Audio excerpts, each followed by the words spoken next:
పచ్చ ఫర్నిచర్ సుమారుగా 12:40 12 గంటల టైంలో పొగ వచ్చింది. ఫస్ట్ బాగా పొగ రాగానే మాకు ఇన్ఫర్మేషన్ వచ్చింది. అడిగినకి వచ్చినాం మేము. ఈ వచ్చిన తర్వాత ఇక్కడ చాలా మటుకు ఎంప్లాయీస్ అందరూ బయటకు వచ్చేసారు. ఎవరైతే ఫస్ట్ ఫ్లోర్లో తర్వాత గ్రౌండ్ ఫ్లోర్లో ఉన్న వాళ్ళంతా మొత్తం బయటకు వచ్చేసారు.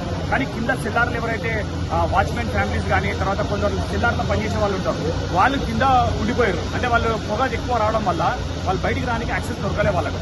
ఇక దానివల్ల వాళ్ళు అక్కడనే ఉండిపోయినట్టు అనిపించింది. సో కొంచెం ఫైర్ ఇంజన్స్ కూడా చాలా లేట్ వచ్చినాయి. దాంతోపాటు ఫైర్ ఇంజన్ డిపార్ట్మెంట్ ద్వారా ఏవైతే పబ్లిక్ను అంటే ప్రజలను కాపాడాల్సిన ఏవైతే ఎక్విప్మెంట్స్ ఉంటాయో, అంటే వాళ్ళకు మంటలు కూడా వెళ్ళేటటువంటి డ్రెస్సెస్ ఉంటాయి కొన్ని, అలాంటి డ్రెస్సెస్ ఎవరి దగ్గర లేవు వీళ్ళ దగ్గర. తర్వాత వాళ్ళ ఏదైతే వేసుకున్న ఆక్సిజన్ సిలిండరు, ఆ ఆక్సిజన్ సిలిండర్ తీసుకొని ఒక 10 minutes కన్నా ఎక్కువ పోలేకపోతున్నారు వాళ్ళు.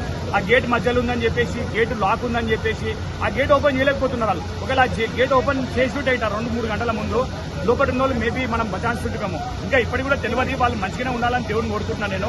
ప్రయత్నం అయితే జరుగుతుంది. జేసీబీ వచ్చింది. ఇప్పుడు జేసీబీ త్రూలో ర్యాంప్ ఒకటి దొరికింది మనకు. ఆ ర్యాంప్ ద్వారా సామాన్లన్నీ జరుపుకుంటూ వాటర్కి సపోర్ట్ తీసుకుంటూ లోపల పోనీకి ప్రయత్నం చేస్తారు. ఇప్పుడు దేవుని దయ వాళ్ళు బతకాలని కోరుకుంటున్నాం. సుమారుగా 3-4 ఉన్నారని చెప్పి సమాచారం ఇక్కడ ఉన్న వాచ్మెన్లతోని ఇంకా తెలియదు ఇంకా కరెక్ట్గా.